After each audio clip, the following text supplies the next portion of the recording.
আসলাম।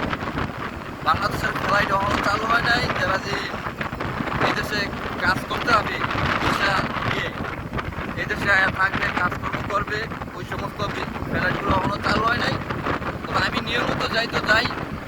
অবশ্য এটা হচ্ছে আমার চোখে পড়বে, যখন ফ্লাইটগুলো চালু হবে অবশ্যই আমি দেখবো, তখন আপনাদের মাঝে আমি শেয়ার করবো আমার ভিডিওর মাধ্যমে। মালদ্বীপ জামাল ইউটিউব চ্যানেলের মাধ্যমে, মালদ্বীপ জামাল ফেসবুকের পেজের মাধ্যমে অবশ্যই পাওয়া যাবেন। তো সবসময় আমার পেজটা ফলো থাকবেন, শেয়ার করে দিবেন, নিয়মিত দেখবেন।